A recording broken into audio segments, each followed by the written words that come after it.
I know bad Santa is a thing, but let's talk about some bad judges.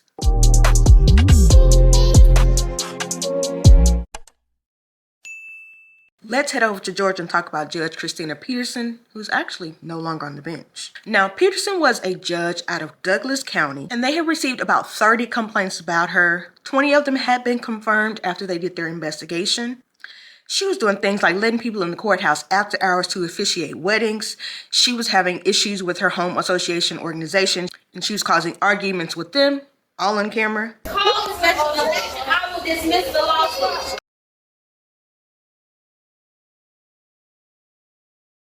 And two of her serious offenses that are well documented are probably part of the reason that she's no longer on the bench. One of her most heartbreaking events was when a young lady who had recently been married actually found out who her birth father was. He was no longer with us, but she wanted to change her marriage certificate to reflect his name.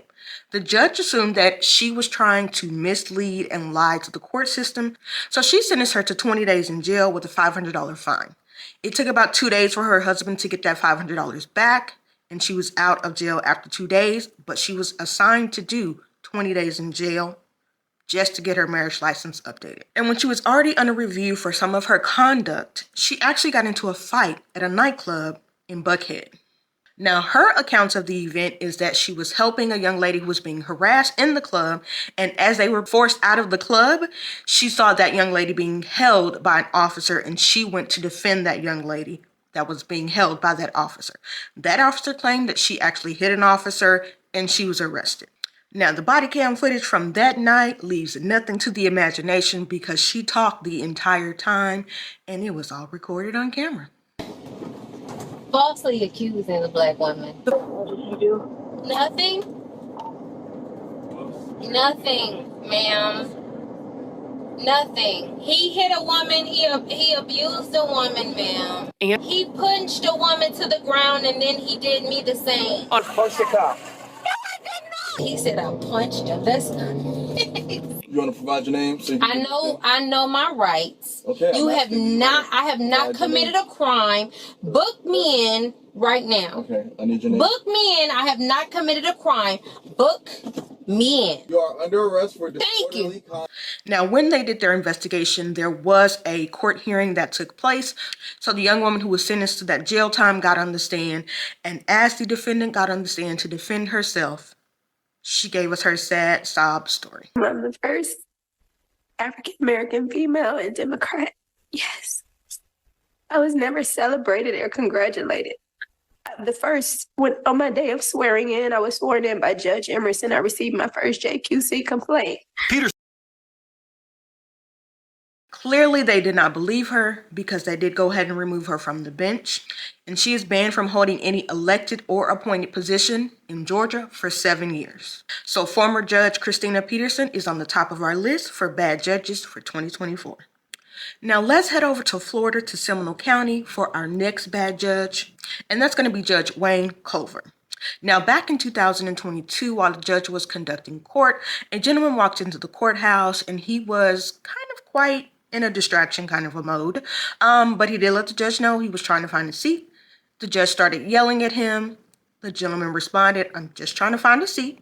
And he told him, "That is not you being quiet in my courtroom." And he starts cussing that gentleman out. Sir, I'm doing something. Can you shut up and sit down? That's not shutting up. You want to be held in contempt and go to jail? I asked you a question. So at that time, people made complaints and asked for his conduct in the courtroom to be reviewed. They did go ahead and reject the request to remove him from the bench, and they just made him take an anger management class. It looks like his behavior did not change. That misconduct was still happening. So this year, that request was renewed again for them to investigate him and remove him from the bench.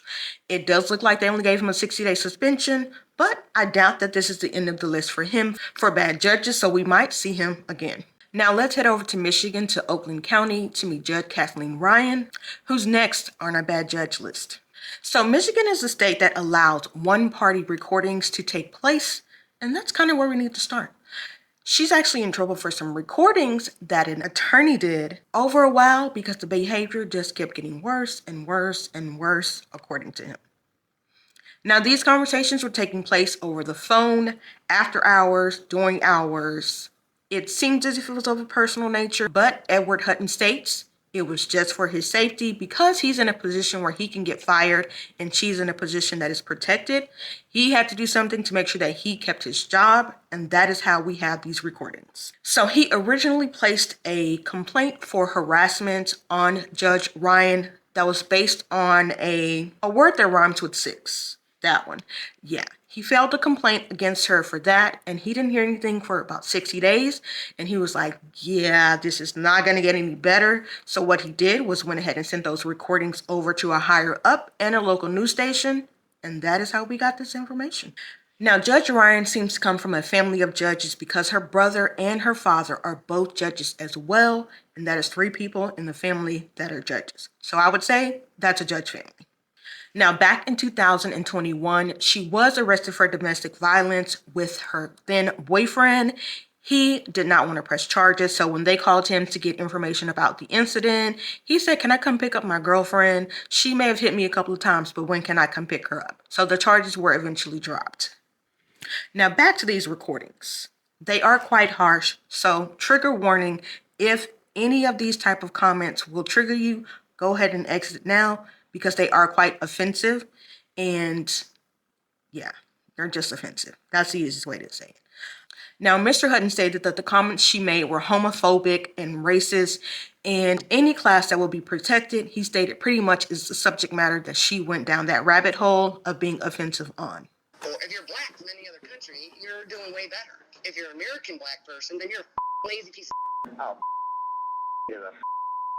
he's just I have no use for him. She's made it a living hell in the past 6 years. I mean, I can honestly say that. Okay, I'm not systemically racist. I'm a new racist. I never was, but now I am because you're shoving the down my throat and making allegations that you don't know about. You're telling me who I am and you've never met me. You. You. Now, because of the severe nature of those recordings, she was removed from her docket, and the Supreme Court in Michigan does have to make a decision on what her punishment will be, if any, and that is still pending. They don't make comments on any pending cases, so when the local news station who received this information from Mr. Hutton reached out, they didn't get much information, so that is kind of the status that we are looking into, trying to see what the Supreme Court will be handing down as their decision on her behavior. So those recordings definitely put Judge Ryan on the bad judge list for this year. So we are still in Michigan, and we're going to head over to meet Judge Kenneth King, who was holding court on a live stream where students were in his courtroom on a field trip. Someone screen recorded that live stream and then reported it, and that is how we have the complaint made against Judge King. So 15-year-old Eva Goodman was one of the students who was on the field trip in his classroom on this day. And she was quite tired. We'll find out later why she was tired, but she was tired, so she kept falling asleep in court. Judge King did not take too kindly to this, and he went off on her. He kind of gave her a little bit of a warning, I guess you would say, and she still kept falling asleep. So he decided to send her to the back and put her on a jail uniform and handcuffs. Keep in mind, this is a 15-year-old.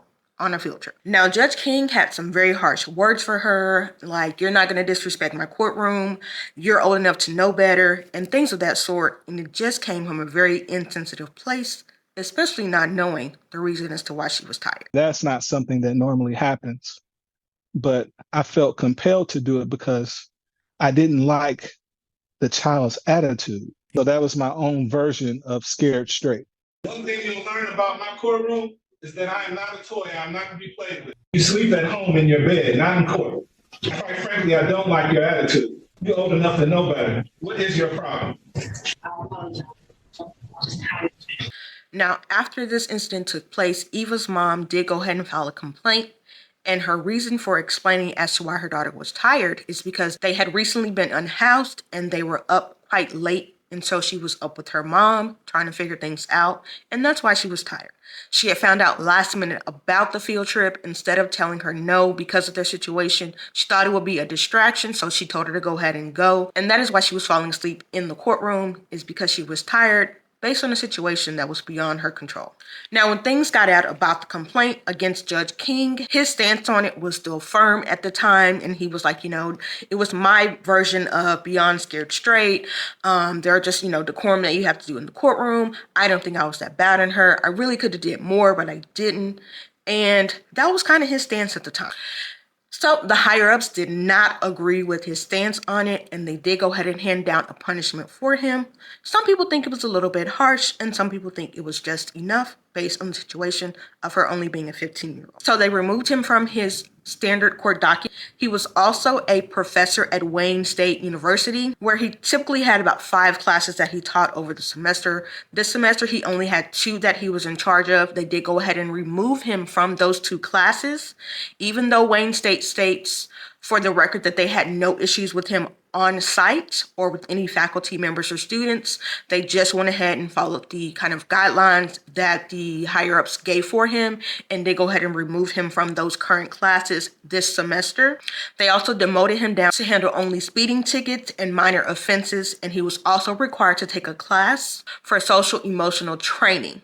So I do think that this is one of our lesser judges as far as the bad judge, but he is on his refined responsibilities at this time, and he did go ahead and apologize for his behavior after the decision was made that his behavior was a little bit harsh. So this wraps up our bad judge list for 2024.